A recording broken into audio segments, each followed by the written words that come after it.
paranormal fans, welcome back to another episode of Black Cat Crossing podcast. We hope you had a wonderful week and are looking forward to an even better one this week. Mine has been quite crazy. I'm so happy it's the weekend. How about yours? Right? Oh my god. I'm very happy it's the weekend. It's been nuts. I think I was ready for the weekend from Tuesday. I think I was ready for the weekend since like Monday. Yes, it's been a crazy week. It has been. So tonight, or today, or whatever time you're listening to this, it's just myself, Soli, and the wonderful Carla today. Z won't be joining us this time around, so we won't be doing our movie review, and we had a really good movie that we actually watched. So we'll be doing that in our next episode, I guess. Yes, we will. Yes, we will discuss that the next episode. Definitely. Oh, talking about crazy week. I did not tell you girls what happened this week. What happened? Oh my goodness. So I don't know when it was. I don't know if it was Tuesday or Wednesday, but I woke up in the middle of the night and it was like, I don't know, I think it was like somewhere between like 3-ish or like 4-ish, something like that. But I remember my clock said 3 something. But I woke up and I heard running footsteps in the hallway. Oh wow. Like, I mean, like, you know how like little kids, how they're like very heavy footed when they run? Yeah, that's what I heard going down my hallway. And it wasn't the kids? No, Cerny was sleeping, and of course Junior is in a crib, so yeah, it was like, yeah. Yeah, that's kind of that. You know, from the time you said you heard footsteps running, the first thing I thought about was like children's footsteps, because it's really creepy if you hear that in the middle of the night, right? Yeah, well, I thought it was my daughter going to the bathroom, but I was like, why would she run? And then usually she, turns on the light, so I was like waiting for it. I was like waiting because like the bathroom's connected to the hallway and then it's connected to my room. So I was like waiting for the light to turn on and it never did. Wow. And I was like, I'm not getting out of this bed. I would freak out. I would freak out. You tell your husband. I was like, I would oh my wake God. him up. I'd be like, go check. Son, go check. Well, the scariest thing is like, when you do hear footsteps, it's like there's always an other action afterwards, not just disappearing footsteps. Yeah, exactly. Not just calmness afterwards. Like you hear something ruffling, so it was just like, yeah, I hid under the blankets. Oh wow, I would too. Honestly, I'm yawning. I'm so tired. I would too. I would definitely. But I would also wake him up and tell him I heard something to go check. I think he would be so mad because he would not be able to go back to sleep. Wow. Oh my God. I had nothing crazy happen except, just falling asleep like super, super early. But oh my God. Yeah, I had nothing much happening this week. Yeah, I wish I could fall asleep early. Like, I'm like, oh, I'm going to go to bed early tonight. And then all of a sudden it's 11 o'clock and I'm like, well, that plan did not go as planned. I know, right? That's always the case. For me, it's the other way around. I always plan to stay up late and then by 8 o'clock, I am passed out. So I wish I would pass out at 8. Yeah. I don't like it. Oh my goodness. But this week, we'll be talking about the haunting events at the Ragged Cot Inn. So, grab a snack, get comfortable, and come along with us. Okay, well, first of all, you guys did amazing. I have no clue what this is about.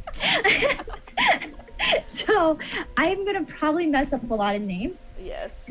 So, yeah, so just, bear with me. You had a really you've been really busy, so that's okay. It feels like I'm always busy. I'm always busy. All right. En route from Mitchampton Yeah. to Ashton Down, the Ragged Cot Inn provides the settings for a night of December tragedies. I don't know why that word just totally, December tragedies. The inn, which is visited by guests the world over and formerly the residence of the renowned highwayman named Bill Clavers, has been the site of two sad deaths. The Ragged Cot is a 17th century coaching inn. Parts of the structure is still from the 17th century, and remnants of the old world charm has seen throughout the establishment. The inn is claimed to be haunted by the ghosts of a woman and child who were killed there. That's so sad. It is. But That's I find sad. it so fascinating too that it still has like structure Right. from the 17th century. Right? Damn. You don't see that much No. nowadays. Mm-mm. Bill Clavers, the landlord of the Ragged Cot, determined to rob a nighttime stagecoach traveling to London in December 1760. He poured himself a generous serving of rum before heading out to give himself Dutch bravery and resilience to the cold. His wife, holding their infant child, trying to dissuade him as a staged out of his bedroom with loaded handguns. That's really sad. Mm-hmm. He shoved her aside and she stumbled down the steps as a result of his rage. That's so sad. That is goodness. horrible. Right? That is so horrible. He bolted from the home delirious. Clavers returned to the Ragged Cot after plundering the coach to discover his wife and child dead at the foot of the stairs. So He stuffed their... Wait! sorry, I didn't mean to just interrupt that, but I actually did. But I mean, like, he didn't even, after he pushed them away, he didn't even look back Right? or anything. He just like, get out of my way, and he's just out. Right? Like, how do you... I don't know. Yeah. That's just crazy. It is. He stuffed their body inside a trunk out of desperation. Following his footsteps in the snow, the local constables approached the home and pushed a window open after receiving, oh my flippin' lord, receiving no response to their knocks. Clavers' figure came at the door after a shot was fired. How can you do that? I know. That is a very evil man. I don't know. I'm wondering, like, what drove him to do something like that? Like, I mean, just push them out. Like, was he just a naturally violent person to think that that was an okay But thing for I him to mean, do? like, shove, like, after finding them, you like just shove them in a trunk. Yes. How? Yes. Just how can Like, you he do had no that? remorse. Like, that's why I'm thinking maybe he was just a naturally violent person, and like he's done so much, and this didn't even move him at all. Right?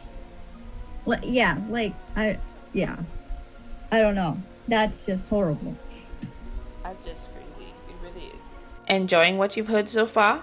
Be sure you never miss an episode by following us. Thank you for your support.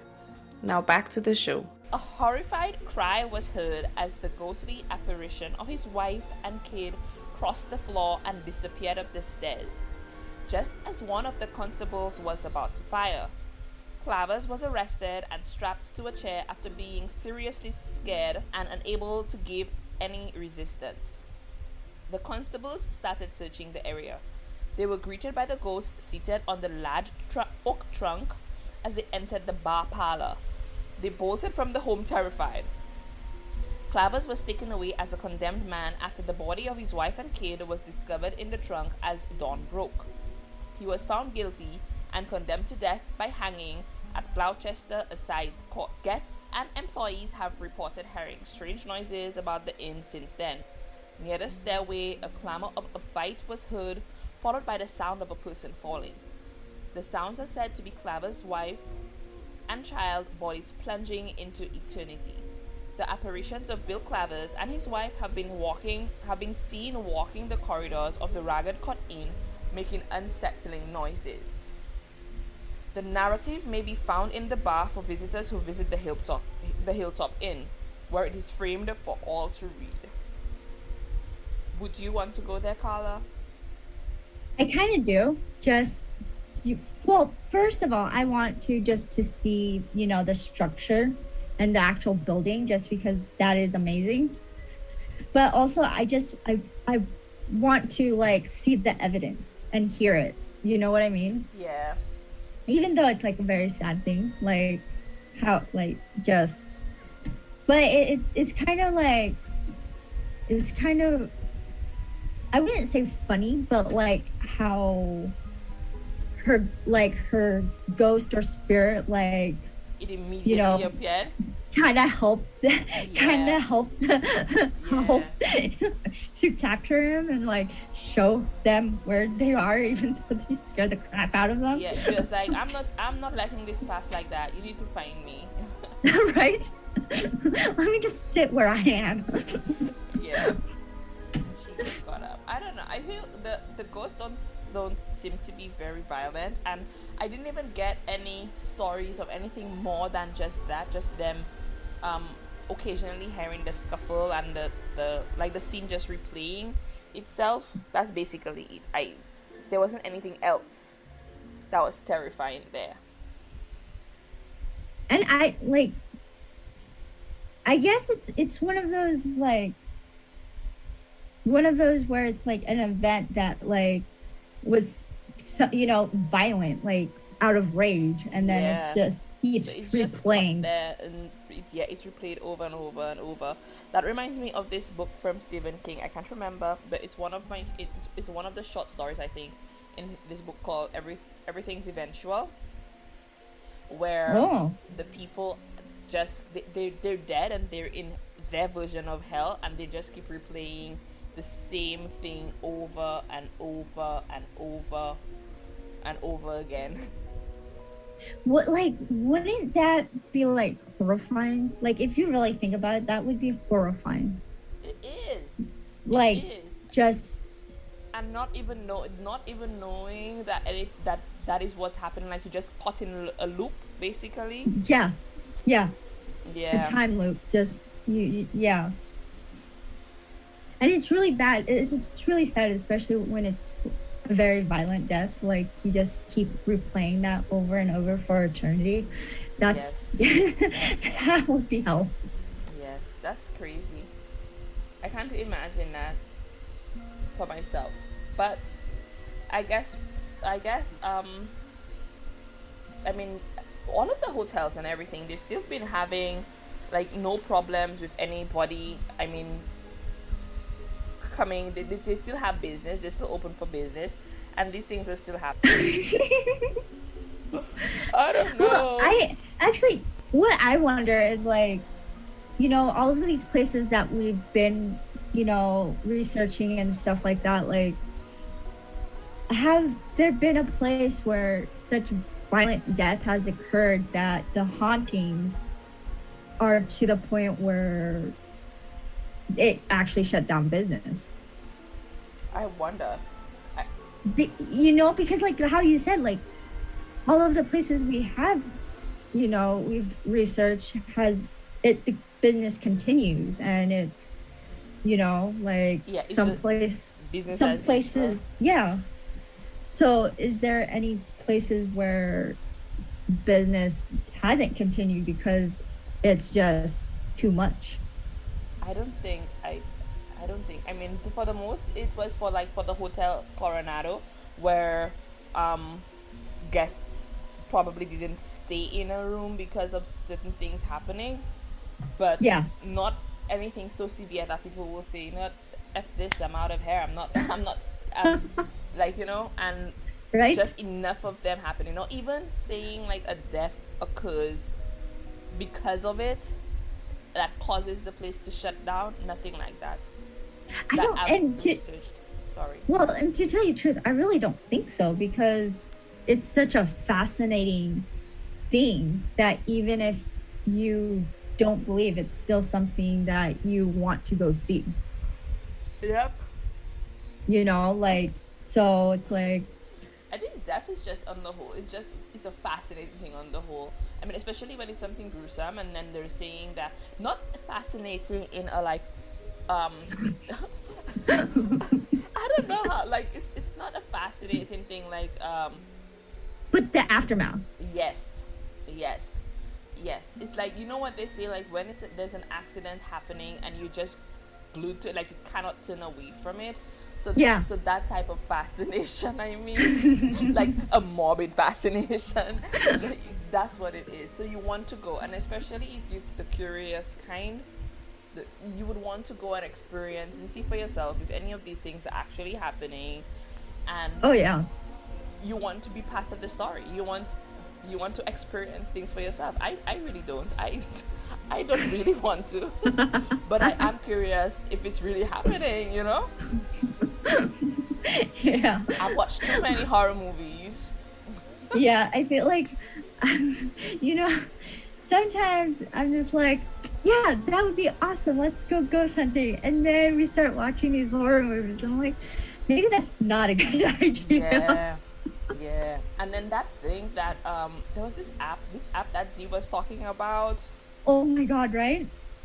And I think I saw a few, I can't remember, but I'm sure somebody out there who's listening knows. It's the app where you get a random location, not or something, I think the app is. I can't remember. Yeah, I forgot what it was called, but yeah.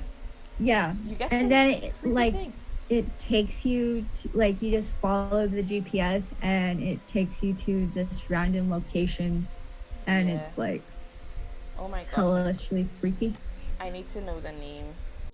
Apparently we're having technical difficulties. We have lost Sully.